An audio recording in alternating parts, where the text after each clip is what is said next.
when I'm writing stories, very often I've got a very clear picture of what my characters look like. So, Yeah, what yeah, about you and your imagination as you're writing your fictional stories now? Do you visualize your yeah, yeah. characters at all? And how do you do as far as remembering how they look to you? Yeah, yeah. Well, when I started writing The Headmasters, my first novel, what I did is I sort of had a list of the main characters. I didn't quite know how the story was going to go, but I knew who the main characters would be.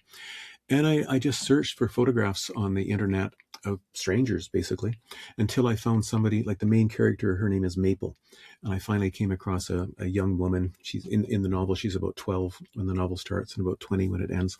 And I said, that's Maple. That's what Maple looks like. And I did that for every character. And I would keep going back to them. And that, I mean, one thing that would keep me on track, so that I wasn't saying Maple had blue eyes in one scene and brown eyes in another, things like that. But it's like we can all sort of all read each other's stories to some extent in each other's faces.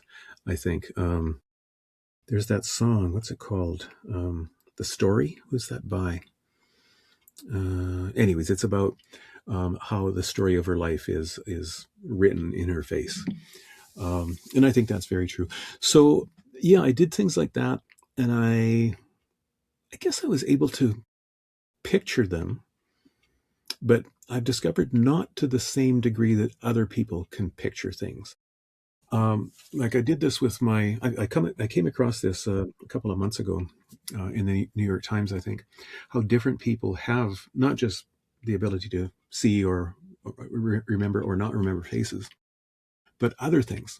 So they had this little test that you could take, and one of the things was, imagine an apple on a table and then write down what it looks like. And some people, it's just like they're imagining a concept. And that's what I was like. It was like I wasn't really seeing an apple. I was seeing the idea of an apple. But other people that I did this with, they could describe in great detail what color it was, where it was sitting on a table, how the light, what the shadow was like, things like that.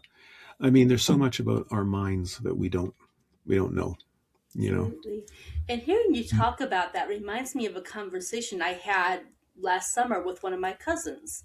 She was Hmm. talking about how when people would say describe a picture, how some people have the ability to fully visualize and see what's being talked about. Yeah.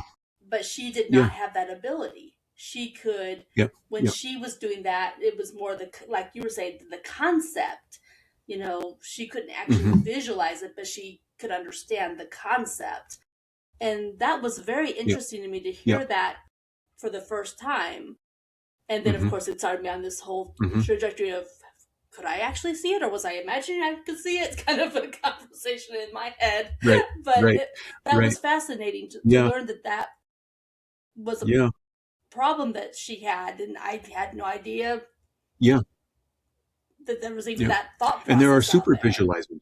Like there are some people who have that ability to a great degree, like Mhm. architects, of course, would have that. Yes. I remember working with a chemistry instructor some years ago, and he had this. So he had the ability to see in his mind a molecule, a complex molecule, and rotate it and look at it from different sides.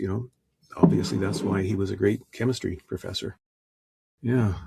Can't even imagine that degree. And part of me is kind of grateful for that because I work Hmm. my day jobs in the medical world, and sometimes the things people describe are visual enough for me to go, stop.